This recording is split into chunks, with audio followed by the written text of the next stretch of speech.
Esto lo podría demostrar, no sería una charla de 1 hora nada más que hablar de esto y demostrarles cada uno de estos puntos cómo se dan y cómo se ven en las distintas cosas, ¿no? Cómo se ven, por ejemplo, desde las revistas.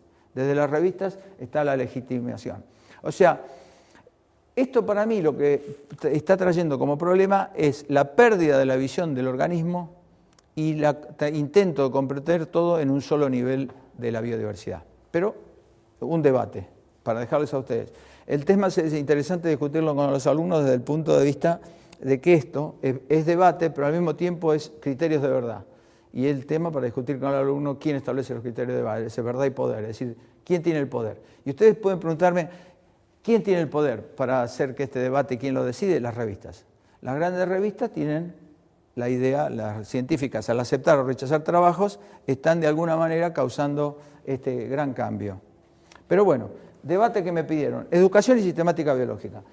Les cuento esta película porque a mí me impresionó y me da vergüenza contárselas a ustedes, me gusta contárselas a mis alumnos, pero me da vergüenza que ustedes son educadores, como que yo les vengo a decir qué es la educación. Pero les voy a contar por qué me impresionó esta película. Se llama Peggy Sue se casó, es de Coppola, es del año 1986, trabajaba Kathleen Turner y Nicolas Cage, y es interesantísima desde muchos puntos de vista. Es una mujer que tiene 43 años, está pasando una crisis matrimonial muy grande y la invitan a su escuela secundaria al festejo de los 25 años de egresados. Ella va a su escuela secundaria, va a la fiesta, con sus problemas de ese momento, va a la fiesta, la eligen la reina de la fiesta o algo así, digamos como toda una diversión que puede haber después de 25 años que no se ven, se desmaya, cuando abre los ojos está en la escuela, pero tiene 18 años. Y tiene la memoria de los 25 hasta los 43. O sea, ella está ahí, pero sabe que tiene 43. Entonces le explica a todo el mundo, nadie le cree. Es muy interesante ver al principio cómo ella se resiste a esa situación, pero al final tiene que aceptar que tiene los 18 años de nuevo y que sabe todo lo que le pasó en la vida hasta los 43. Hay escenas maravillosas, ¿no? Escenas maravillosas cuando va a la casa, ve a los padres le dan órdenes, se encuentra con la hermana, le abraza a la hermana más chica, y dice, ¿por qué me tratas bien? Claro, cuando tenía 18 la hermana la agarraba las patadas, pero claro, vivió la vida y empezó a comprender. Suena el teléfono, es la abuela, cuando atiende el teléfono ella escucha a la abuela y se pone a llorar, porque la abuela muere en ese periodo. O sea, hay un montón de cosas que en esa película están expresadas de qué pasaría si uno puede volver a ese tiempo. Pero hay una perfecta que es de la educación. Los padres la mandan a la escuela, y entonces va a la escuela y llega el profesor, creo que era del de álgebra, pero podía ser el de biología, ¿no? Y el profesor le dice, saquen una hojita. Y ella no sabe nada. Sacan la hojita y todos se ponen a escribir y le da un tema. Entonces ella va con la hoja en blanco y se la da al profesor. El profesor mira la hoja en blanco y le dice, Peggy Sue, dice, esto te va a costar muy caro en la vida. Y ella mira la hoja y dice, de una cosa estoy seguro, profesor, que nada de lo que usted me enseñó me sirvió en mi vida. Y eso es lo que siempre pienso, y ahí está la clave de la educación, yo siempre pienso, ¿estará Peggy Sue entre mis alumnos? Y le estoy enseñando algo que le va a servir o no le va a servir. Es decir, y esto es para mí la base de pensar en esto de la biodiversidad. Les voy a mostrar por qué. Porque se necesita un esfuerzo, y esto no lo dije yo, se necesita un esfuerzo enorme en el tema de educación y biodiversidad con el objeto de crear una conciencia global de los problemas que afrontamos. Solo una sociedad educada sobre la biodiversidad puede crear las condiciones que nos lleven a un futuro sustentable. Esto lo dijo Matsuura cuando era director general de la UNESCO en el año 2000. No es más el director ahora, pero bueno. Es decir, el futuro de todas las Peggy Sue pasa por una suerte de supervivencia que exige conocer sobre biodiversidad. Aunque no sean biólogos, aunque no se transformen en biólogos, van a ser ciudadanos y necesitan ser ciudadanos informados. Y saber si tienen que votar al presidente de la British Petroleum cuando tienen que elegir y empezar a entender que cuando lo ven en la regata y ven el desastre que está sucediendo, perdiéndose los ecosistemas como los manglares que están en el Golfo de México, que son extremadamente sensibles, ver qué es lo que hay que hacer.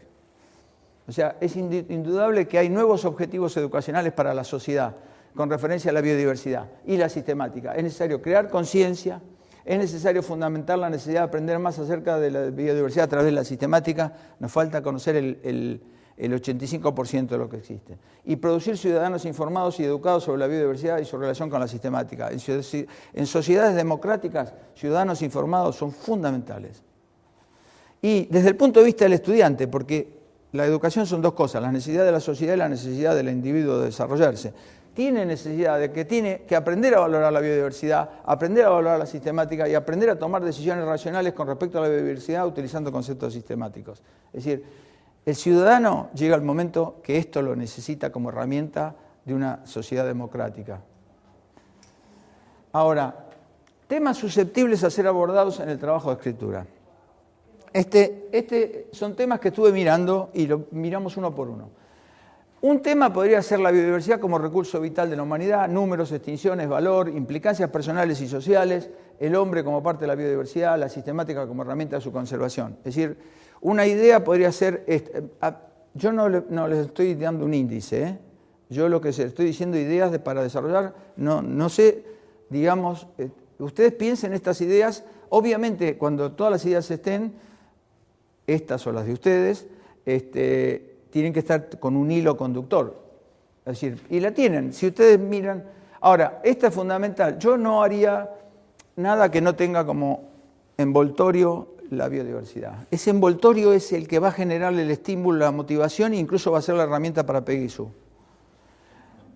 Un tema aburrido podría ser. Algunos le dicen los abogados de la biología, podría ser la nomenclatura biológica como lenguaje universal para abordar la biodiversidad. Es decir, justificar que si no existiera la nomenclatura, la tan mentada nomenclatura, que digamos no podríamos entendernos entre nosotros. No estoy hablando de memorización de los nombres, estoy hablando de por qué darles nombres.